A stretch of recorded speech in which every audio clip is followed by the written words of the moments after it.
사랑하는 성도 여러분, 먼저 여러분들을 축복합니다. 어떻게 축복하냐고요?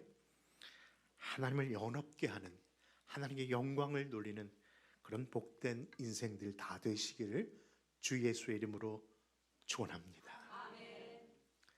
여러분, 하나님을 영화롭게 하고 영광 돌리는 그런 백성 되라고 그렇게 말씀을 전했는데요.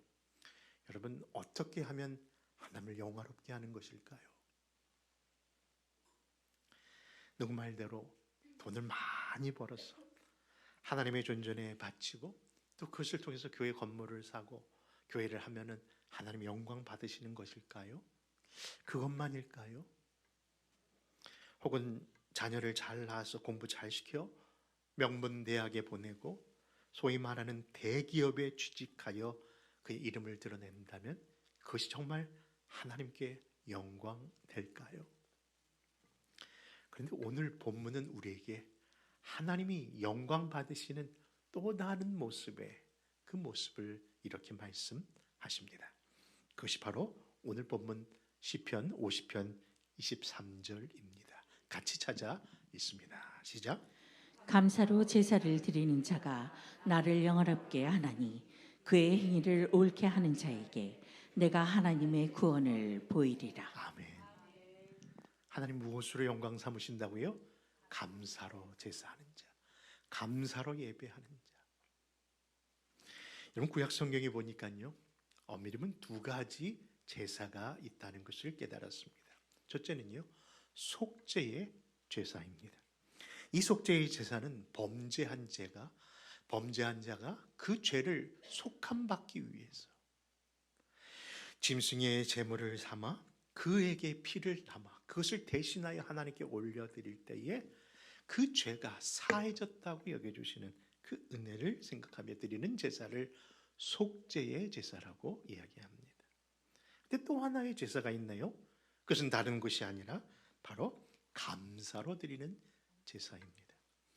여러분, 감사의 제사 말 그대로요, 그 속죄함을 받은 자가, 하나님께 제물과 제사를 통해서 사함을 받은 자가 그 사함을 여겨주신 것, 그렇죠? 용서해 주신 것에 감사하는 마음으로 하나님께 감사의 제사를 드리는데, 감사의 제사로만 끝나는 것이 아니라 그 감격이 이웃들을 청하여 함께 기뻐하는 화목의 제사까지 나눠진 것을 보면 하나님 우리에게 요구하신 두 가지 제사는 의미가 있는 겁니다.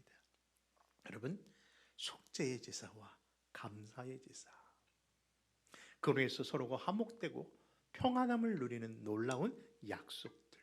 근데 그 약속이 구약에만 한정된 것이 아니라 바로 그 뜻과 그 의미가 오늘 우리에게도 임했습니다. 어떻게요? 여러분, 붉은 죄보다 더 큰 내 죄를 하나님께서 우리의 십자가의 사랑으로 용서해 주신 그 죄, 아니 주님을 사랑한다고 말은 하면서 불충성한 우리의 모습인데 불구하고 여지까지 인도해 주시는 하나님의 은총. 여러분, 아무리 돌아봐도요, 내가 나된 것은 내 실력이 아니더라고요. 전적인 하나님의 은혜인 것을 생각하니 하나님이 베푸신 이 모든 것에 그것이 나 자신이고 나에게 주신 가정이고 내게 허락하신 이 교회가 얼마나 감사한지 모르겠습니다. 여러분, 우리가 어디에 소속된다는 것이 얼마나 큰 기쁨인지 몰라요. 저도 이번에 한국에 두세 주를 갔다 오니까요, 역시 좋은 곳이 어디라고요? 제가 여러 군데 갔거든요. 근데 제일 좋은 곳이, 그렇게 말하지 말라고 했는데, 집이더라고요. 여러분, 인생은요, 여행도 가방을 싸서 좋은 곳에 간다고 하지만 결국 다시 그 가방 싸들고 돌아오는 본향의 길, 본향으로 시작했다가 본향으로 돌아오는 이 인생길에 결국 가장 좋은 곳이 주님의 품인데, 그 주님의 품을 가장 느끼게 하는 곳이 바로 내 가정이고, 그리고 이 자리 어디입니까? 교회인 줄, 아름다운 동산 교회인 줄, 한수위시군요. 감사합니다. 여러분, 그래서 행복합니다. 그래서 감사합니다. 여러분, 그런데 그럼에도 불구하고 이런 감사에 대한 세상 사람들의 태도를 보면요, 세 가지 유형이 있는 것 같아요. 첫째는 하나님의 은혜를 받고도 그 감사를 표현 못하고 있는 사람이 있어요. 저도 이번에 수도 없이 교육을 받고 있는데 좀 와이프한테 좀 잘해라, 와이프한테 잘해라. 저같이 잘하는 사람이 어디 있다고 그런 얘기를 하는데 그 잘함을 표현을 안 하잖아요. 저는 경상도 사람도 아니고 어느 지역의 사람도 아닌데 불구하고 왜 이렇게 내 안에 그 말 표현을 못하는지 지금도 매번 꼬집히면서 여보, 내가 당신한테 큰 거 바래? 죄송합니다. 갑자기 흥분을 하지. 네? 내가 큰 걸 원하는 게 아니라 뭘 원한다고요? 작은 다이아 반지. 그 사랑이 말 한마디만 사랑한다는 말만 해주면 되는데, 아니 손 한 번 잡아주면 되는데, 여러분 저희 어머니한테도 그 소리 많이 들었습니다. 예, 너는 다른 권사님 손은 그렇게 잘 잡으면서 내 손 한 번 안 잡아주냐? 이상하게 가까운 사람한테는 못하는 것 같은 너 자신을 봅니다. 여러분, 그런데요, 이렇게 우리가 감사하다는 것을 표현하지 못하는 것에 대해서 성경은 뭐라고 말씀하시는 거 아니? 로마서 1장 20절에 보니까 그 사랑을 알면서도 하나님을 영어롭게 하지 않고 감사하지도 않는 것을 죄라고 얘기하고 있어요. 제가 지금 죄 짓고 있었구나를 생각했습니다. 여러분, 감사하지 아니하면 그것이 뭐다? 죄다. 디모데후서 3장 2절에도요, 말세 여러 가지 그런 일들이 있다라고 열거하지 않습니까? 사람들이 자기만을 사랑하고, 사람들이 돈을 사랑하고 돈 있는 것을 자랑하는 것을 지적합니다. 그래서 교만하고 비방하며 부모에게 거역하고, 그다음에 거룩하지 아니하고, 그리고 뭐예요? 감사하지 않는다. 여러분 가운데 혹시나 어느 순간부터 내가 지금 이런 감사가 사라지고 있고 도리어 불평과 짜증과 섭섭함만 늘어나고 있다면 그 이유 하나입니다. 뭘까요? 네, 죄송합니다. 나이 드시면 그런 데 되는데, 여러분 나이가 들었든 젊든 간에 바로 우리가 그런 태도를 자꾸 갖는다는 것은 하나님이 기뻐하는 자리에 지금 있지 않다는 거예요. 다시 말해서 죄악의 길에 서성거리고 있기 때문에 우리의 마음이 감사와 기쁨이 아니라 불평과 짜증과 섭섭함만 있는 것이죠. 여러분, 감사는 결코 소유의 조건에 있지 않다고 믿습니다. 감사는요, 생각에서 시작돼요. 왜냐하면 생각이라는 영어 단어가 thinking이라고 한다면, 여러분 감사의 영어 단어가 뭐죠? thanks. 그렇죠? think와 thanks가 같은 어원이라는 것을 본다면 우리가 감사도 생각하기에 따라서 시작된다는 것이죠. 그러므로 사랑하는 성도 여러분, 우리가 감사하는 것은요, 믿음에 대한 또 다른 모습입니다. 그러므로 사랑하는 성도 여러분, 저와 여러분들은요, 그 생각의 전환을 통해서 믿음의 감사의 단계로, 감사의 믿음으로 성숙해지시기를 부탁드립니다. 두 번째로 이 세상에는요, 감사에 대한 태도가 어떻게 있다고요? 아까는요, 감사할 줄 모르는 태도가 있는데, 두 번째는요, 받을 때만 감사한다는 것이죠. 여러분, 친구 가운데 얄미운 친구, 이런 친구 있습니다. 남 얘기할 게 아니라 다들 나를 치면서 얘기하십시오. 여러분, 그렇죠? 필요할 때는 늘 옆에 있지만 자기가 힘들고 자기가 이제 필요 없을 때는 어찌 찾아볼 수도 없는 그 관계. 여러분, 그런 거 있지 않습니까? 여러분, 이스라엘 백성들이 그랬다는 겁니다. 하나님 앞에 그랬다는 거예요. 여러분, 그들이 애굽에서 출애굽할 때 당시에는요, 그들의 입이 닳도록 하나님, 여호와 하나님이 최고라고 했습니다. 하나님 감사한다고 했습니다. 아니, 영원히 대대로 이 백성이, 우리 가정이 하나님만 섬기겠다라고 그렇게 표현했던 사람들입니다. 그런데 출애굽이라는 그 과정 속에 반드시 겪어야 할 광야의 길에서 그들의 말이 어떻게 변했을까요? 그들의 생각이 어떻게 달라졌을까요? 영원히 하나님만 섬긴다는 그 감사는 사라지고 도리어 불평과 불만이 누구에게까지? 여러분 모세를 넘어 하나님께까지 이르렀다라고 이야기합니다.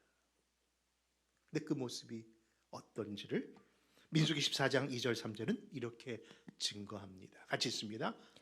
이스라엘 자손이 다 모세와 아론을 원망하며 온 회중이 그들에게 이르되 우리가 애굽 땅에서 죽었거나 이 광야에서 죽었으면 좋았을 것을 어찌하여 여호와가 우리를 그 땅으로 인도하여 칼에 쓰러지게 하려 하는가? 우리 처자가 사로잡히리니 애굽으로 돌아가는 것이 낫지 아니하랴.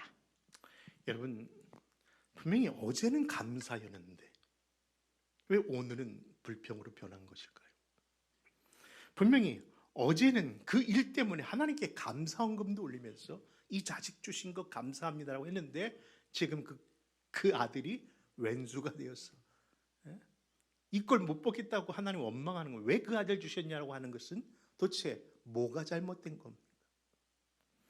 여러분 그 이유는요 바로 우리 안에 조건부적인 감사가 있기 때문에 그래요. 그 기준이 항상 나입니다. 내가 보기에 이것은 감사이고 이것은 감사가 아니라는 그런 내 모든 조건적인 의미 안에서 그 감사를 평가합니다. 불평의 원인도 환경의 문제가 아니라 그러므로 믿음의 문제라고 솔직히 인정하십시오. 여러분 우리가 믿는 것은 잘 될 거라는 그런 신념 속의 믿음이 아니라 어떤 환경 속에서도 반드시 가장 선하시고 온전하시고 기뻐하신 뜻을 만들어내시는 그 하나님에 대한 신실성이 우리 믿음의 근거일진데 환경에 따라 그 하나님을 어찌 우리가 함부로 불평하고 원망할 수 있겠습니까? 여러분 그러므로 내 믿음을 돌아보셔야 합니다.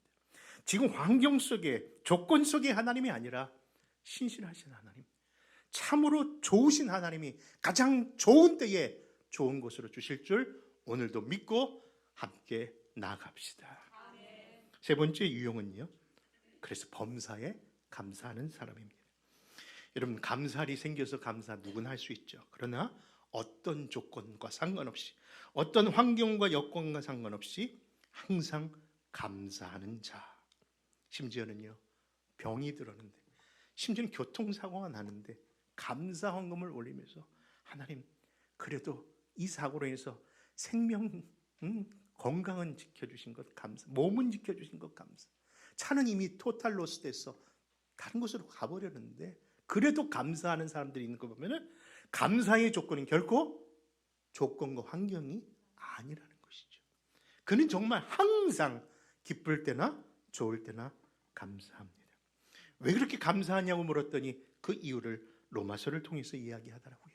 내가 받은 바 구원 때문에 감사합니다. 그 구원의 은총이 내가 어떤 일을 당해도 감당할 수 있게 하십니다. 그 말씀에 대해 로마서 6장 17절과 18절에 이렇게 증거합니다.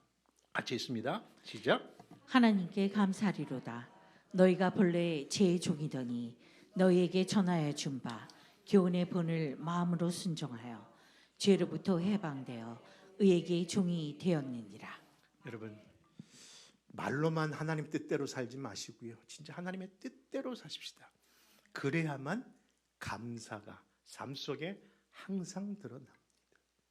여러분 범사에 감사하는 두 번째 이유는 바로 우리를 향한 하나님의 뜻이 있기 때문이라고.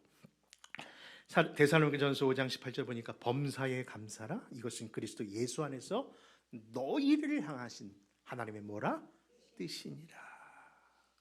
그리고 세 번째 그리스도가 내 안에 계시기에 그것을 감사할 수 있도록 가능케 하신다는 거예요.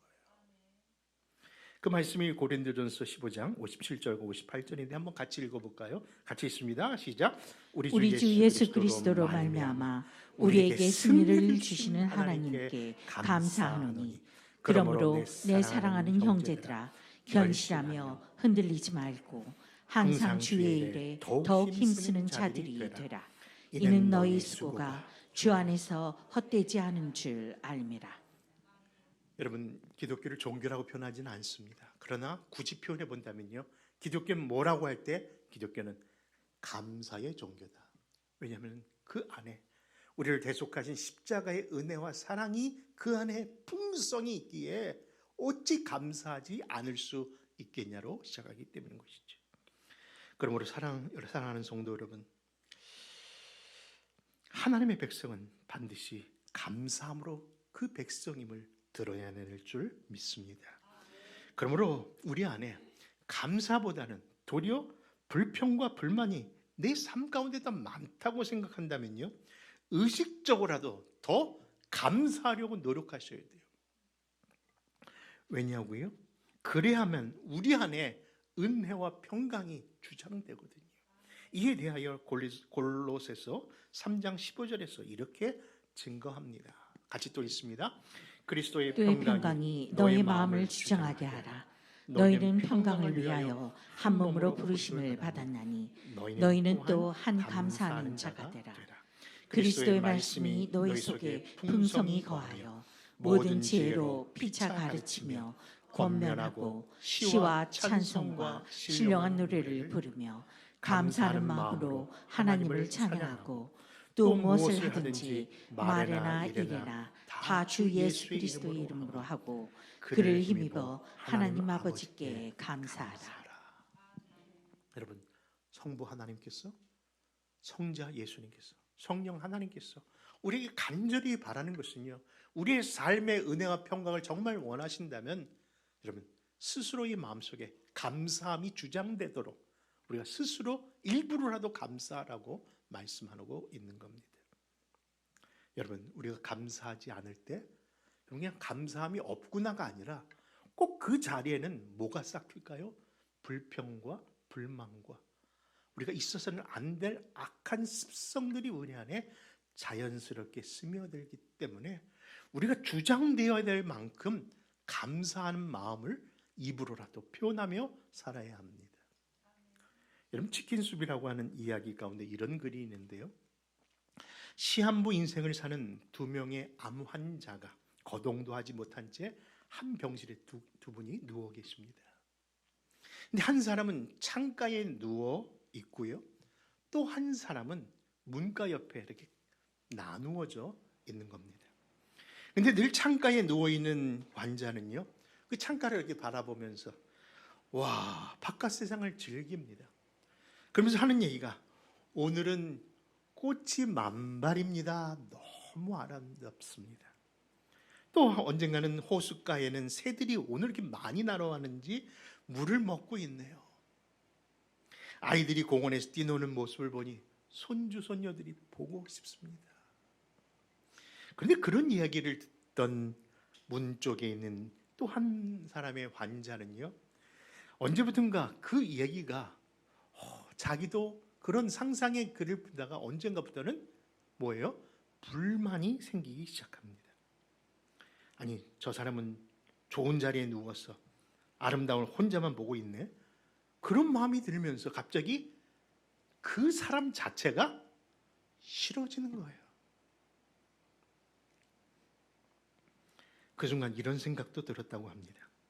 아니, 저 친구만 없어진다면 내가 저 침대로 갈 텐데. 그런 생각이 마음속에 자리 잡으면서 욕심이 생기고, 그 욕심이 들어지는 순간 그냥 그 방에 있다는 것 자체가 스트레스가 되고, 그 스트레스가 결국 나쁜 생각까지 이어지면서 어느 날 밤 심한 기침을 하고 있는 그 환자가 숨을 가쁘게 고통받고 있는데 그것이 들리면서도 불구하고 간호원을 부르지 않았다고 합니다. 왜냐하면 그 창가의 침대가 욕심났기 때문이었습니다. 근데 그 다음날 아침 결국 그 옆에 환자가 그 기침과 함께 아침에 못 깨어났다고 하는 것을 듣는 순간 결국 그 침대의 자리가 비어 있음을 보았습니다. 그때 그가 제일 먼저 한 것이 무엇인지 아십니까? 간호원에게 어서 내 침대 좀 그리로 옮겨달라고 하더래요. 그리고 드디어 그 창가에 그 창밖을 바라보는 순간을 얻습니다. 그리고 그 순간 바라보았는데 근데 여러분, 그런데 그가 바라본 창가에는 공원도 없고 아름다운 꽃도 없고 뛰노는 아이들도 보이지 않고 그냥 옆 건물의 회색 건물 벽만 보여지고 있더랍니다. 결국 죽어간 환자가 자신을 위해서 그렇게 지어준 이야기인데 그것을 알지 못하고 그의 죽음 앞에 자신의 욕심 때문에 그만 그의 죽음을 방치한 자기를 본 겁니다. 여러분, 그것이 누구의 인생이에요? 저와 여러분들의 인생은 아닙니까? 여러분, 아담과 하와의 범죄에 의해 태어난 모든 인간의 죄성이 이렇게까지 정말 바닥으로 드러나는 것은 우리가 정말 감사함을 잃어버리면요, 그 자리까지 내려간다는 거예요. 처음에는 고마웠던 일 아니었습니까? 처음에는 그 이야기를 들었을 때 기쁘지 않았습니까? 근데 그곳에 욕심과 탐심과 질투가 만들어내 결국 죄의 결과가 사망에 이르기까지 했던 것처럼, 그래서 성경은 시편 1편을 시작하면서 우리에게 누누이 강조하는 것이 복 있는 사람은 다른 것이 아니라 악인의 생각과 죄인의 길과 오만한 자리에 가면 안 된다고 경고하면서 늘 주야로 주의 말씀을 묵상하며 우리가 주의 그 거하시는 곳에 함께하는 삶이 되어야만 된다고 말씀하시면서 우리가 거할 곳은 다른 것이 아니라 주 안임을 말씀하고 있는 겁니다. 사랑하는 성도 여러분, 분명히 어제는 감사였던 그 사건, 그 일, 그 사람, 왜 오늘은 우리에게 이렇게 원망의 문제가 되었습니까? 분명히 그 직장, 처음에는 감사합니다고 표현했는데 왜 지금은 그 일이 힘들고 어렵다는 이유로 그것을 원망하고 있지는 않습니까? 우리에게 보여지는 그 사람이 분명히 그런 태도로 보여지는 것은 아닙니까? 사랑하는 성도 여러분, 그렇습니다. 그 일, 그 사람, 그 사건이 분명 그 일로 인해서 내가 변했다면요, 도리어 그 일도 다시 한번 감사함으로 또 한 것이 변할 수 있지는 않을까요? 그 근거가 뭐냐고요?